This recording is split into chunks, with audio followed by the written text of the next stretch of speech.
There is a small hole in the ground in Australia that has claimed the lives of at least 16 people. Today, I'm going to tell you what's inside of that hole. In 1938, a farmer in southeastern Australia decided to bring his horses to a watering hole on the other side of his large property.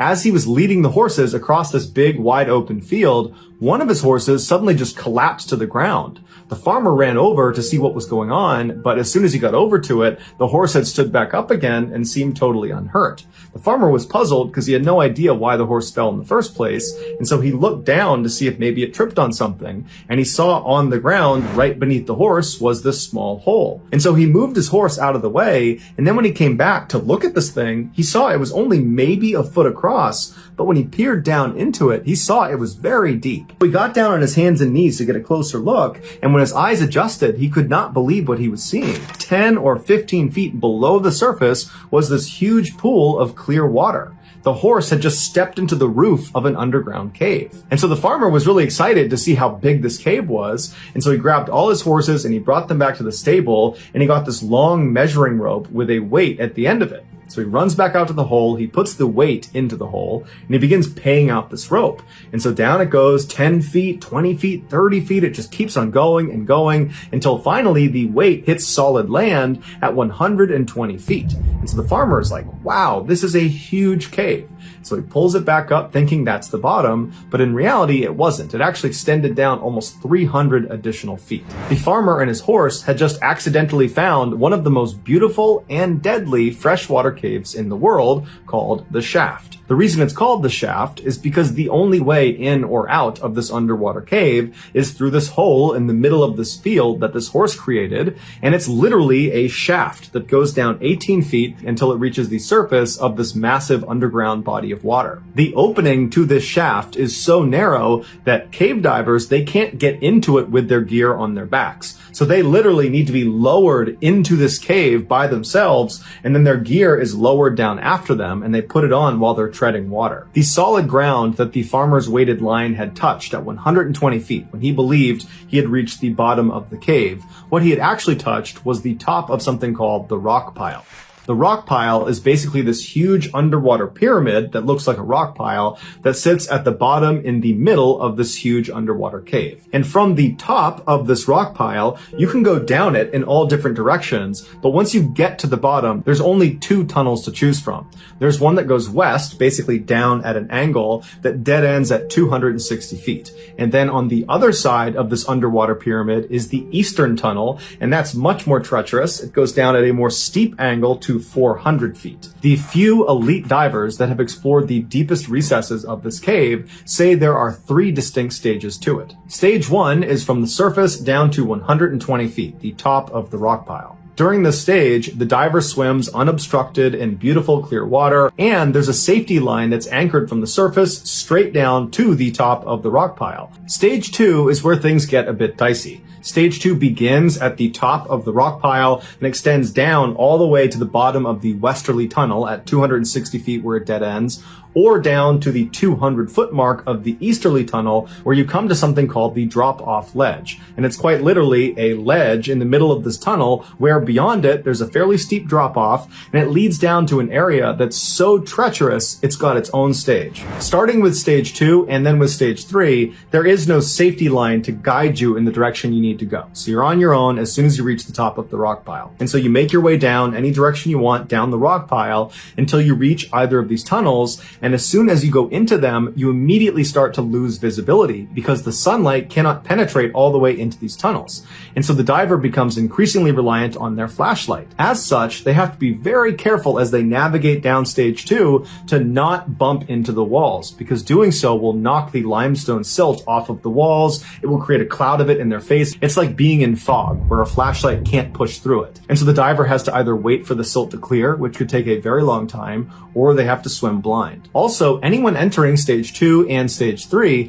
they can't breathe regular air out of their tanks. There's too much nitrogen in regular air. The deeper you dive, the more nitrogen your body will absorb, and if you have too much nitrogen in your system, it can give you something called nitrogen narcosis, which is like being really drunk. And in extreme cases, people have been known to take their mouthpiece out and inhale inhale water, believing they're on the surface, or they'll confuse the direction up with the direction down, and to get to the surface, they will swim straight down until it's too late and they can't get back up again. And so divers that are going to be in stage 2 or stage 3 of this cave will breathe a special mix of gases that are low in nitrogen. The final stage of the shaft, stage 3, is just from the 200-foot mark of the easterly cave, so that drop-off ledge, all the way down to the bottom at 400 feet. This stage is unbelievably dangerous. As soon as you drop off that ledge, all the sunlight goes away. It is pitch black, and the tunnel narrows considerably and stays incredibly narrow. In fact, many times divers have to squeeze themselves past sections where the rocks are too close together. And so because you're inherently bumping into the walls all through stage 3,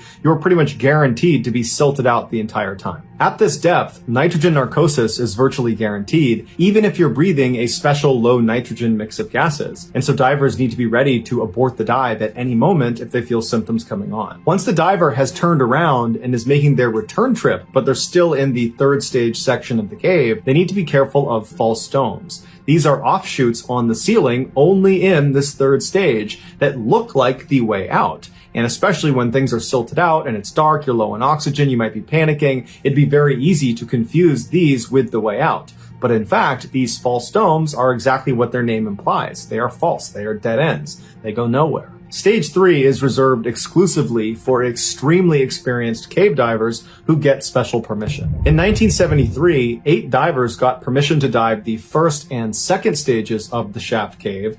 They did not get permission to dive the 3rd stage of the cave. On May 28th of that year, the 8 divers arrived in that big open field near the cave opening and began prepping their gear. Their plan was to dive down all the way to the edge of the drop-off ledge, so looking into the 3rd stage, and then once they got there, look around for a minute and then turn around and head back up to the surface.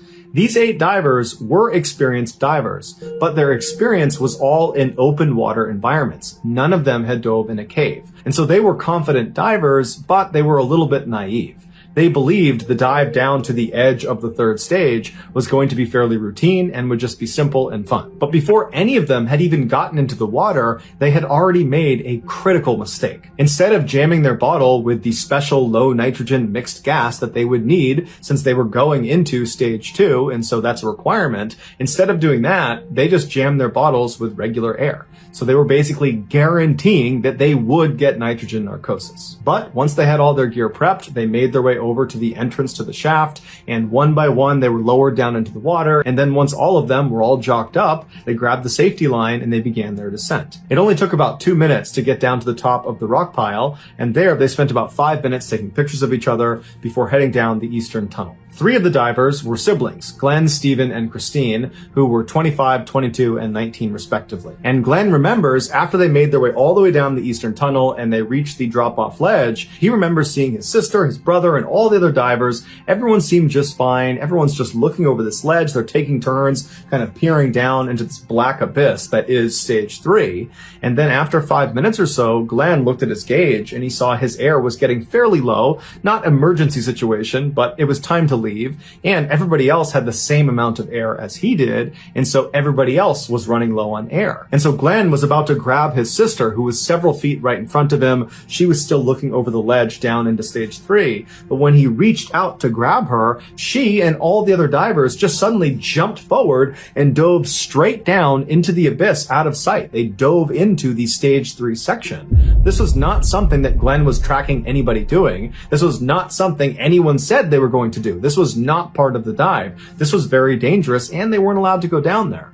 And so Glenn immediately swam down after them to try to grab his sister and stop her, or grab his brother, or grab any of them.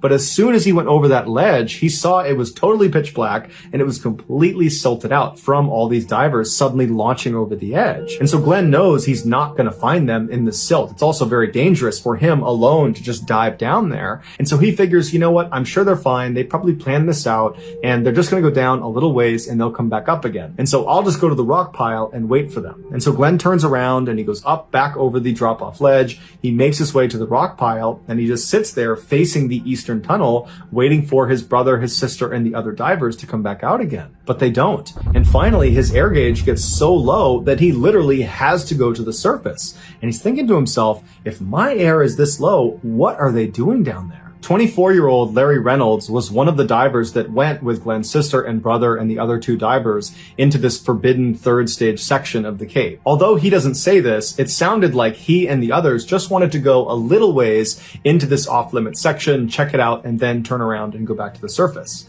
And so Larry would say, as soon as they went over the ledge and they're in this 3rd stage, it went completely pitch black and the tunnel immediately constricted dramatically. And so as they're going down this very tight and pitch black tunnel, they reach a section that's so tight, they're down on their stomachs, literally pulling themselves through. And so after a few minutes of the group forcing themselves into this unbelievably dangerous place, it's like they all collectively realized, this is a terrible idea, we need to turn back. And so as they all began turning around, they realized their return trip just back up to the drop-off ledge, which was only maybe 25 feet, was completely silted out. And so Larry is in the back of this return trip line, and right in front of him is Christine.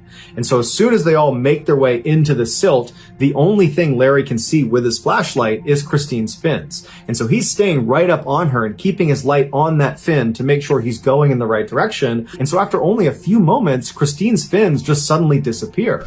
And so Larry's thinking, I don't know where she went, but I don't have enough time. I have almost no air. And so he just keeps on swimming, believing he's going the right way. And sure enough, he clears out of the silt and he goes up and back over the drop-off ledge, and he shines his light back up the eastern tunnel, back up towards the rock pile, expecting to see Christine and the other divers he was just with. But he's looking and there's no one there. There's no silt. It's totally clear. And there's not one diver in front of him. And so he looks at his gauge again, and he's got a little bit of air, enough to maybe go down and make sure nobody is still down there. Because he's thinking, I don't think it's possible they could have swam all the way through this tunnel in this space of time. So he turns around, he goes back over the drop-off ledge, back into the silt, and as he's moving very slowly and cautiously, up ahead he sees flashlights moving around on the ceiling of the tunnel. And so he moves down towards this flashing light, and he realizes the light is coming from inside of a false dome right above him. And so he looks up, and he saw there was Christine and another man named Roberts, who was 28, frantically swimming around, shining their lights, looking for the way out, not realizing they're in this dead end. And so Larry was about to shine his light to get their attention when Larry's flashlight went out.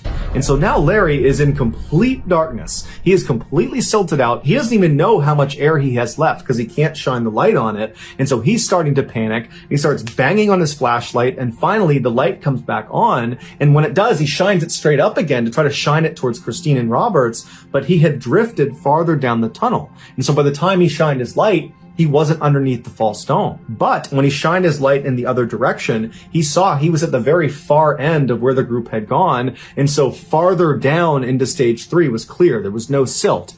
And so he shined his light down into the stage 3 tunnel, and way down the tunnel, barely visible, he sees there is one diver with his flashlight out swimming the wrong direction down into oblivion. His name was John, he was 20 years old, and he almost certainly had nitrogen narcosis. Larry knew he could not save him, and so Larry turned around and went back into the silt, back up in the direction of the rock pile, touching the ceiling, looking for that entrance into the false dome to try to help Christine and Roberts. But he's not finding it, and he's looking at his air gauge, and it's getting critically low, and he knows if he doesn't go soon, he's gonna die. And so at some point, after not finding the entrance to this false dome, he decides he just has to go out and save himself. And so he manages to get out of the silt. He goes up and over the drop-off ledge. He gets to the rock pile. He grabs the safety line and he fins himself up to the surface. And when he gets to the surface, he looks around and there's only 3 other divers up there, one of which is Glenn. And Glenn, he looks visibly panicked, and Larry looks at him and just shakes his head. He didn't know what to say. He knew they were gone. And so with the little bit of air he had left, he put his mouthpiece in, he turned around and he dove straight down as fast as he could, staring towards the opening of the eastern tunnel, praying that his family members, that his friends are going to come out of there. But as he's swimming down and he's running out of air, no one was coming out of that tunnel. And so finally, when his air was basically empty, he had to turn around, and on that return trip back to the surface, he realized his siblings and his 2 friends were gone. It would take 11 months and 11 days to finally locate and recover all 4 of the bodies inside of the cave. John, the 20-year-old who Larry saw swimming in the wrong direction, was found fairly far down the eastern tunnel, laying on a rocky outcropping. Glenn's 22-year-old brother, Steven, was found just 50 feet from the entrance of the shaft, but it's believed he died at a much lower depth and then floated up to that position. Glenn's 19-year-old sister, Christine, and the 28-year-old man, Roberts, that she was with inside of the false dome were found embracing each other just under the false dome inside of the tunnel. And so, knowing they were just minutes away from death, they abandoned looking for the exit and instead just embraced each other while they died. And then afterwards, they floated down and out of the false dome. After this tragedy, the shaft was permanently closed to all divers, but years later, they would reopen it.